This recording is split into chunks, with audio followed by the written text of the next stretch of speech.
But what does a redeemed nature, you know, if we really believe, like Eric was saying, the gospel's right, and it changes us, and we're new creatures, and not because we're so learned, or we've worked, or we're just smarter or better.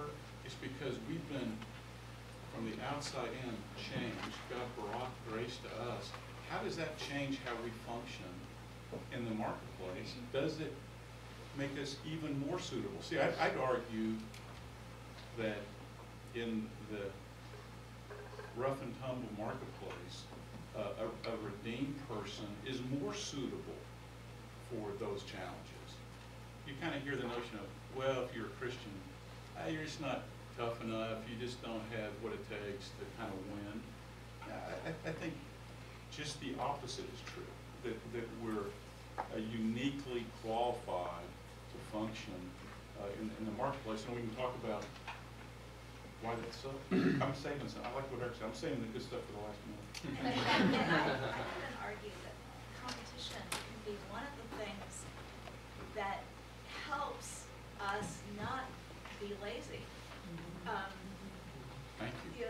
Going off of what Eric was saying this morning, that we would like to be lazy. Well, when our coworker is knowing that he or she is going to put in extra time and is going to make the money that I want to make, it inspires me to not be lazy. I would love to say that I'm completely self-motivated and always live and work at the highest standard, but I just don't. So I'm thankful for competition. That makes me think, what's the opposite? Well, the opposite is a controlled economy, no competition. We spent a lot of time looking at the oil field in Eastern Europe and in Russia just to see what opportunities were there. And, you know, here we've got the most, in America, the most efficient oil field in the world, great energy revolution, great technology, great ideas. You can't afford to be lazy. It's running fast. And in Europe, Eastern Europe at the time, with a controlled economy, a controlled distribution system, you know, you couldn't get drill bits, you couldn't get fuel, no one could deliver pipeline location. They had, on one hand, you know, a brand new rig, but they couldn't man it or find a crew, and just the dislocations by lack of a competitive and visible hand was just so obvious what a mess it was. Did you find it talking? I did, which I know, but I wanted to make sure I had it. So we know this. Colossians 3:23, whatever you do, work heartily as for the Lord and not for men. And I can't tell you how many times I learned what working heartily was from somebody who, in my face, was doing a better job than I was. Because I don't have all the vision, so I'm so thankful somebody else is going to show me this. Maybe then I would show in other ways. So here's what I'm hearing, just to sum it up for you guys, you probably were taking as copious notes as I was. So competition, as you can see, our panelists have had different experiences that seem to have shared similar viewpoints about it. There's an element of competition that acts as a motivator to keep us from being lazy. Probably why we have such great products today versus countries where they don't have competition. Competition also, you know, inspires good relationships, as Jonathan has mentioned in his story, by not cheating the system, by being honest with your partners, you create relationships, and relationships are drivers of business. And competition and doing the right thing is what keeps competition going. I want to talk about this. How do you know the right thing? You may have if you've read your pamphlet, you may have an understanding of what I want to define as the right thing, but I want to talk a bit about justice. How justice serves as a regulator in competition when things go poorly. And justice, for the purpose of today, just to give a crude definition, is getting what you deserve. If you do well, you get rewarded. If you do things poorly, you get your recompense. When have you guys seen justice play out and it be the right thing in business?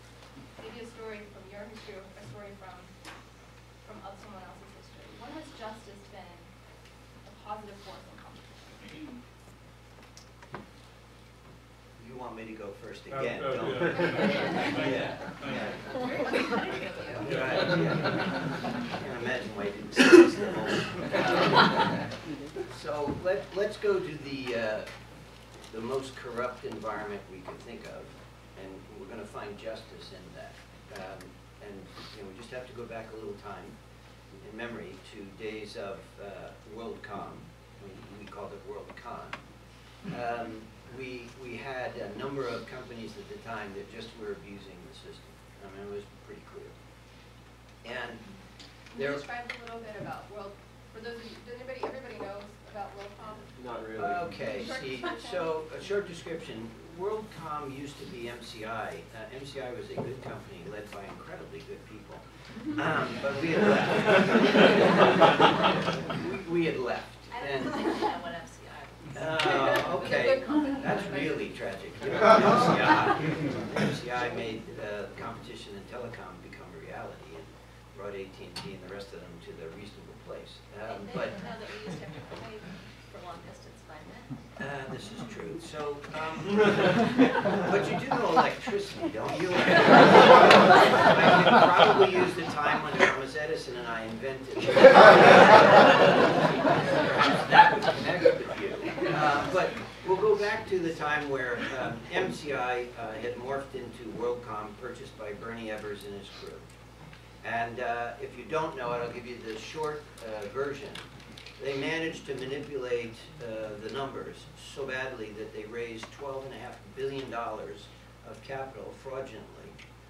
Bernie Ebbers was then removed, fired, and he's serving time in prison on a 25-year sentence for that behavior because he destroyed $180 billion of shareholder wealth.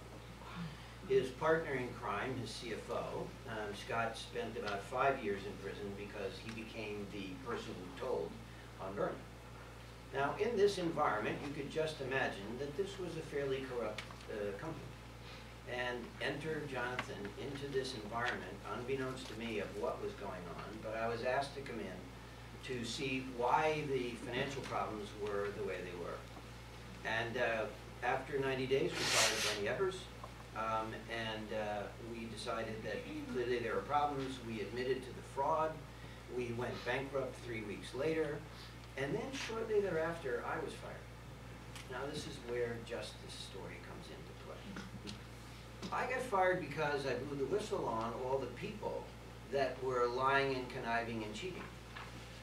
Numerous examples I could give you, but it was just absolutely an epidemic in this company.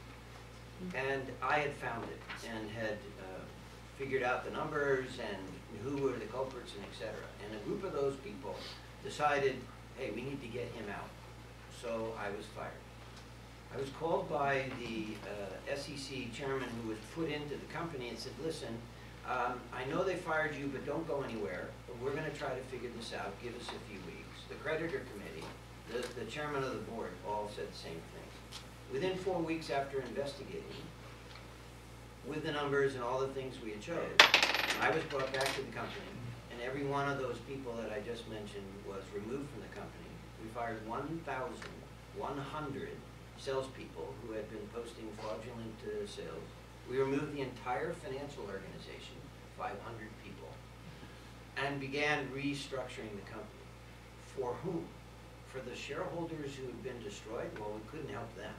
Hopefully they might trust us enough to reinvest. It was for the people there. The employees who weren't a part of that process, who were being led and duped by that behavior, they wanted the company to be the kind of company they could be proud of, that they wanted to work for. And they're the ones that we went to restore the company for. And 3 years later, we restored a company and sold it to Verizon, who you do know. Tell me you know Verizon. Thank you so much. We restored it and sold it to Verizon, who, a funny story on them was, they were the exact company who had accused us of racketeering. I had to come home and tell my wife and children that, like Al Capone, I've been accused of racketeering in the state of Virginia, which we disproved quickly. But the very company that said, once again, you people are thieves, wrong, doing everything wrong, was the exact company who came and said, listen, this is good, we want it, and we want to buy your company. And so MCI disappeared inside of Verizon. My heart always has said, justice was finally done. Not so much, any credit to me whatsoever, but it's really a reward to the people underneath all of this corruptness full of this evil, all of this wrongdoing, who had a chance to now stay employed, grow with the company, and now if they're continuing at Verizon or wherever they're going. So my sense is that if you try to do the right thing, if you stay to your convictions, God's amazing. And if you read Psalm 37, since we have the Bible out, it's when your righteousness shall shine like the noonday sun. That's what happened. Righteousness prevailed, and a company was changed. And it's just a great story. I'm sorry that none of you know anything about it. So that's enough time for you, sir. Yeah, using the time to think Maybe, about it. how about you, just a little bit taking it off course, but you're bringing up, Jonathan, you brought up something very interesting. You kind of started talking about some competitors. You talked about SCI, WorldCom, they merged, right? Two competitors, now you're one company. The debacle happened, and now one of your fiercest competitors, Verizon, now you're part of them. So competition is a fluid definition as well. What one day may be your competition, the next day may be your partner. But maybe today they're your competition.